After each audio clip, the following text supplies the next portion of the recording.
Rights based approach to quality of education. اب rights based approach to quality of education کیا ہے؟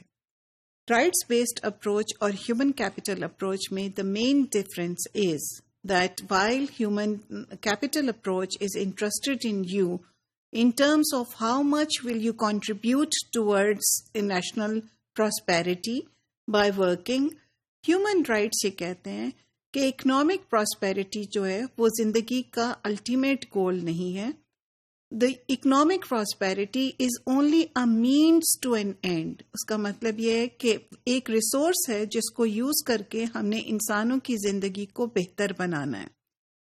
وہ ایک اینڈ نہیں ہے، ایک گول نہیں ہے، بلکہ ایک مینز ہے، ایک طریقہ ہے کہ جس کی وجہ سے آپ لوگوں کے حالات کو یا لوگوں کی زندگی کو بہتر بنا سکیں. دیٹ مینس اگر ڈیولپمنٹ کا مطلب یہ ہے کہ انسان ایک بہتر زندگی گزار سکے تو پھر ڈیولپمنٹ ملٹی فیسیٹڈ ہو گئی، ملٹی ڈائمینشنل ہو گئی، اور ایجوکیشن کا کام یہ ہے کہ وہ ان ساری ڈائمینشنز کی طرف دھیان دے، اور اس سے پہلے یہ سمجھ لیا جائے. So everything should be based on the assumption that human rights are fundamental and integral to development. Now, how does this translate into education? Education کے اندر there is a very interesting paper جس کا again reference ہے آپ کی جو آپ کو آرٹیکل سجیسٹ کیا گیا اس کے اندر، اینڈ اٹ ٹاکس اباؤٹ کہ ایجوکیشنل کوالٹی کے اندر اس طرح سے ڈٹرمن ہوتی ہے کہ اس کے اندر rights of the children should be secured. There are 3 types of rights that the rights approach can propagate. It can say بچوں کے پاس ایکسیس کا رائٹ ہونا چاہیے، جیسے that means right to education, and then there should be rights within education.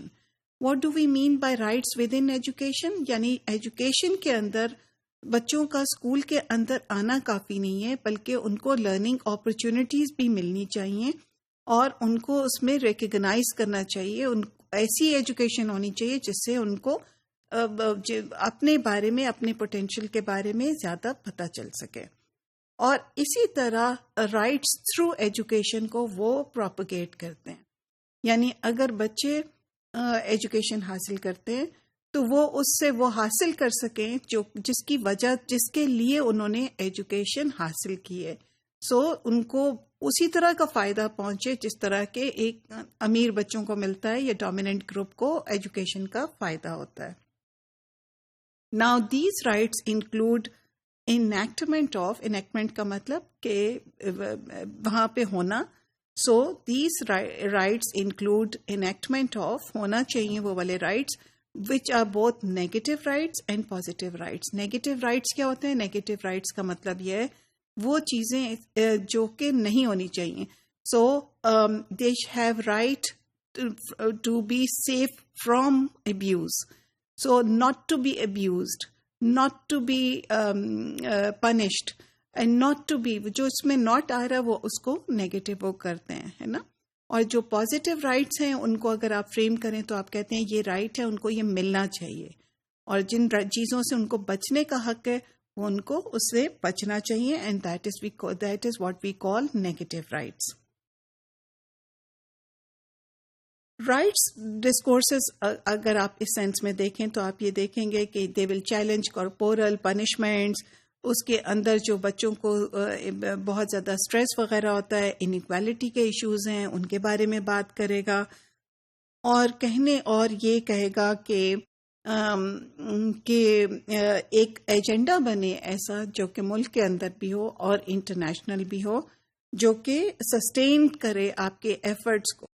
اب آپ نے دیکھا کہ جتنے بھی آپ کے یہ یونیسکو کام کر رہی ہے، یونائٹڈ نیشنز کام کر رہی ہے، آپ نے MDGs یہ جو ملینیم ڈیولپمنٹ گولز آپ نے سائن کیے، یہ جو اب آپ نے دوبارہ sustainable development goals 15th September 2015 پہ سائن کیے، یہ سب کچھ all of this is nested in this rights approach. اور یہ رائٹس اپروچ کی وجہ سے ایک کمٹمنٹ آ جاتی ہے گورنمنٹس میں، انٹرنیشنل اکاؤنٹیبلٹی آتی ہے انٹرنیشنل لیول پہ. تو اس کا بہت زیادہ ہاتھ ہے ان چیزوں میں. اور یہ سب کچھ رائٹس اپروچ کے تحت ہی ہوتا ہے. اب اگر آپ اس کی بات کریں کہ ان کے فریم ورکس کیا ہیں، ان کے فریم ورکس اور یونیسیف بھی یوز کرتا ہے. اس کے 2-3-4 قسم کے frame works rights based approach use کرتی ہے. لرنر سینٹرڈ اپروچ بھی رائٹس فریم ورک کے اندر آتا ہے. اور یونیسیف نے 5 ڈائمینشنز اس کی ہائی لائٹ کی ہیں، اور وہ ڈائمینشنز ہیں کہ اسٹوڈنٹس اپنے ساتھ کیا لے کے آتے ہیں لرننگ میں، یعنی اپنے جو ان کی بیک گراؤنڈس ہیں ان کو رسپیکٹ کیا جائے، جو لرننگ انوائرمنٹ ہے وہ بہتر ہو، جو کانٹینٹ ہے وہ ایسا ہو کہ اس میں کسی کی دل آزاری نہ ہو، پروسیس پڑھنے لکھنے کا ایسا ہو جس سے بچوں کی انکریجمنٹ ہو، اور آؤٹ کمز ایسے ہوں جو کہ ایکویٹیبل ہوں. ہر بچے کا رائٹ ہے کہ وہ ایجوکیشن حاصل کر کے وہ چیزیں حاصل کر سکے جس کے لیے اس نے ایجوکیشن حاصل کی ہے. So these are the framework کے یہ ایک ہے کائنڈ ہے، لیکن اس کے علاوہ بھی there are other added dimensions. کچھ فریم ورک آپ کو ایسے بھی ملیں گے جس کے اندر پالیسی ڈائمینشن، گورننس آ جاتی ہے، پالیسی ڈائمینشن آ جاتی ہے، پارٹیسپیشن آ جاتی ہے.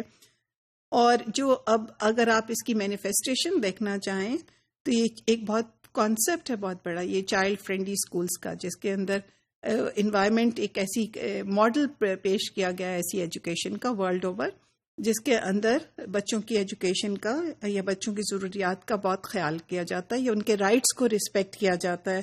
پھر you have this United nation کا یہ جینڈر امپاورمنٹ انڈیکیٹرز ہیں آپ کے، تاکہ ایجوکیشن سب کے لیے یکساں ہو، انکلوسیو ہو، سب کو لے کر آئے. تو یہ سب کچھ آپ کا rights based approach to education یا کوالٹی آف ایجوکیشن میں آتا ہے.